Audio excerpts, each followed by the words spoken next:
శుభ సాయంత్రం. ఈ భూమిపై, ఈ దేవభూమిపై, పుణ్యభూమిపై, కర్మభూమిపై, భరత భూమిపై ఎంతోమంది దివ్య పురుషులు అవతరించారు. తమ ధర్మ ప్రబోధంతో, తమ ఆధ్యాత్మిక ఉపన్యాసాలతో, ప్రవచనాలతో ప్రజలను దైవం వైపు నడిపించే ప్రయత్నం చేశారు. అలాంటి వారిలో 12వ శతాబ్దంలో వెలసినటువంటి ఆ పరమేశ్వరుని వరప్రసాది శ్రీ కళ్యాణ బసవేశ్వరుల వారు. ఆయన ప్రబోధం ఒక్కటే, కాయకవే కైలాస. ఇది కన్నడ పదం. కాయకం అంటే మనకు కూడా కాయము అంటే శరీరం, కాయకము అంటే శరీర కష్టం. శరీర కష్టం చేయడమే కైలాసం.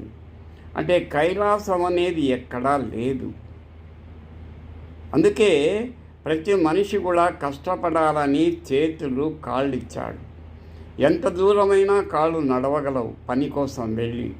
అక్కడ పని దొరికితే అది ఎలాంటి పని అయినా, కష్టమైన పని కానీ, చేయడానికి తీవ్రంగా బరువైన పని కానీ చేయాల్సిందే. అందుకే చేతులు ఇవ్వడం, ప్రయత్నించడానికే. జానుడు పుట్ట నింపుకోవడానికి చేతులు పని చేయాలి కదా. కాబట్టి కాయకం చేయడానికి చేతులు అవసరం. అయితే కాయకం అంటే ఇక్కడ మళ్ళా 2 రకాలు: మంచి కార్యాలు, దుష్ట కార్యాలు.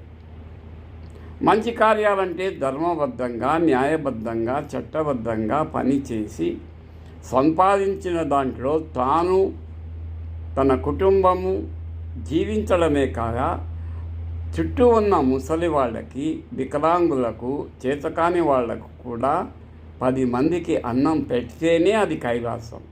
లేకపోతే అది కైలాసం ఎలా అవుతుంది? కాబట్టి కాయకమే కైలాసం అనే పదానికి ఇది అర్థం. దేవుడు చేతులు ఇచ్చింది సుకర్మలు, మంచి కర్మలు, దైవ కార్యాలు, దైవ పూజలు చేయడానికి. 10 మందికి ఈ చేతులు ఉపయోగపడడానికే కదా దేవుడు చేతులు ఇచ్చినది. దుర్మార్గం పనులు, దొంగతనాలు, జోబులు కొట్టడం, స్త్రీలను చెరపట్టడం, స్త్రీలను బాధించడానికి కాదు కదా.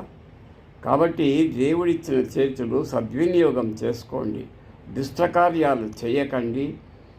సర్వం న్యాయబద్ధంగా జీవించండి.